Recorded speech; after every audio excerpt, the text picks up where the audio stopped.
My name is Ashley Arnold, and I'm the Vice President of U.S. Drug Test Centers.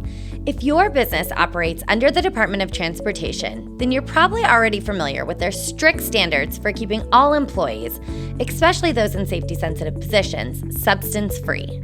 However, the exact rules and guidelines around how this is supposed to work can sometimes feel very overwhelming and confusing. So in today's discussion, we're going to answer some of the most common questions we get about DOT drug testing for both employees and employers. Here's 10 facts about DOT drug testing.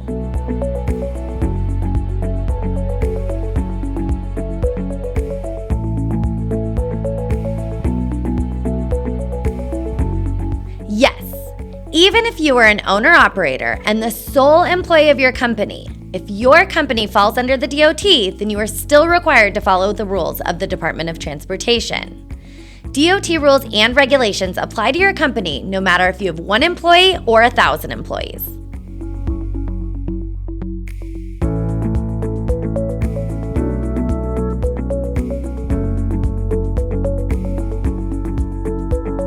So there are a few specific scenarios when drug testing might be required.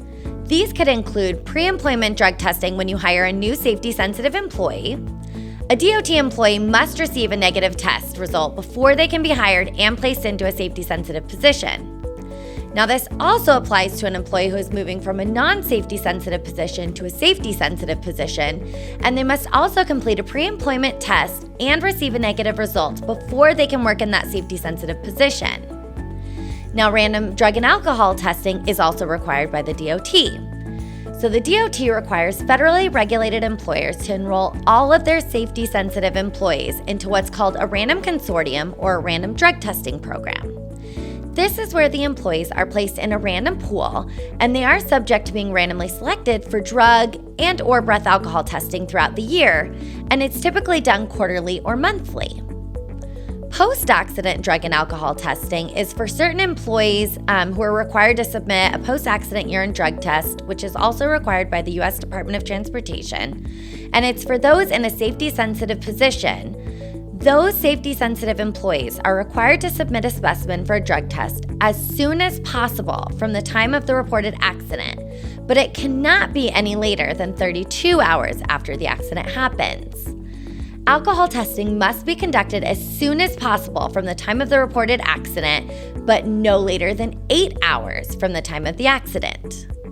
Now, reasonable suspicion drug testing or alcohol testing requires an employee to submit a drug or alcohol test if there's reasonable suspicion that the employee is under the influence of drugs or alcohol. So a trained supervisor must make that decision.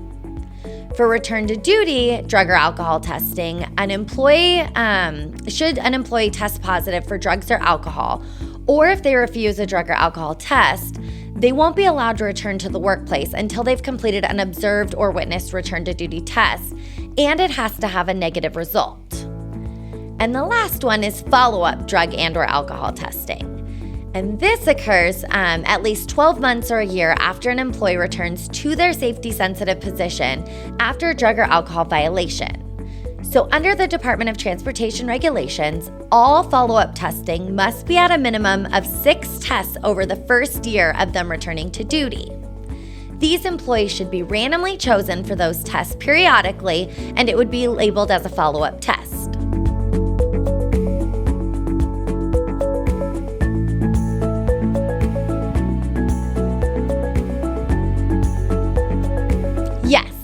Additionally, you're still required to be in a DOT random pool for the duration of your employment if you're in a safety-sensitive position.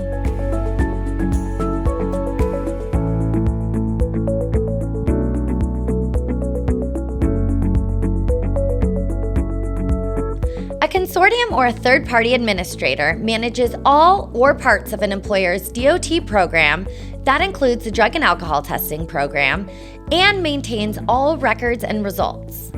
Now, a DOT consortium or a random testing program is a group of federally regulated employees, which are usually combined from different DOT employers, that come together to form a larger testing pool. Now, as we briefly discussed earlier, this is where federally regulated employees are placed in a random pool, and they are subject to being randomly tested for drug and or breath alcohol testing throughout the entire year, which is usually quarterly or monthly.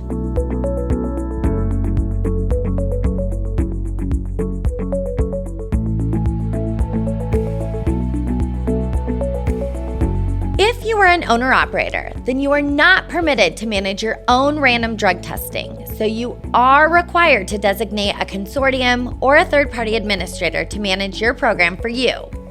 Now, companies that are not sole proprietors or carriers are not absolutely required to use a third-party administrator, but it is strongly recommended to seek assistance from an expert consortium or an expert third-party administrator, such as U.S. Drug Test Centers, that can handle your drug and alcohol testing program and your overall DOT compliance. Now, this is because there are many guidelines and regulations to follow that can be hard for employees to manage alone.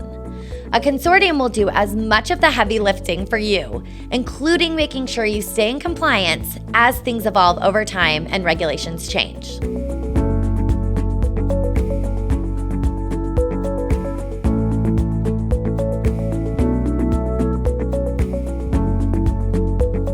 So on the contrary, joining a consortium can actually save employers money. Now, this is because the more testing you perform, the lower per unit cost you receive. A consortium can help ensure that you are covering all of your bases so that you stay compliant and don't face any fines or penalties during a DOT audit. So always avoid the fines. There are extensive rules and regulations that you must abide by if you're regulated by the U.S. Department of Transportation.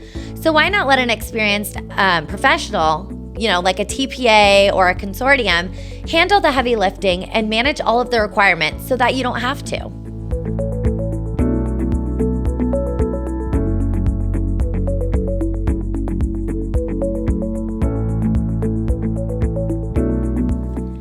A safety-sensitive employee is required to submit a specimen for a drug test no later than 32 hours after the time of accident. But alcohol testing must be conducted no later than 8 hours from the time of the accident.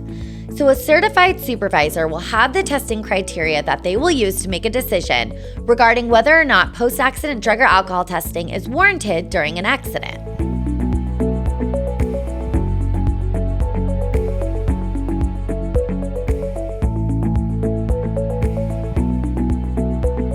The U.S. Department of Transportation requires a federal DOT 5-panel urine drug screen. This standard drug test tests for cocaine, marijuana, which is also known as THC or cannabis, PCP, amphetamines, which also includes methamphetamine, and expanded opiates.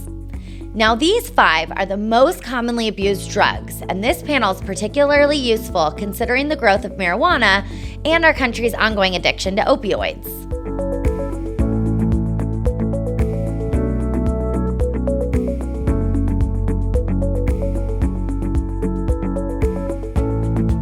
The DER, or Designated Employer Representative, is the individual, and often a supervisor or manager, who is the primary contact for the company and the one who manages the company's drug and alcohol testing program.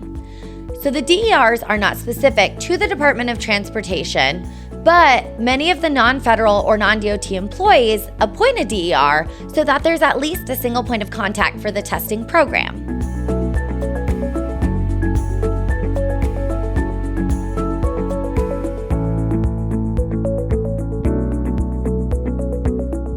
So the DOT Clearinghouse is specific to the Federal Motor Carrier Safety Administration, which we also know as FMCSA. And it's an online database that accumulates the DOT's drug and alcohol testing records for the last 5 years for any individuals carrying a commercial driver's license.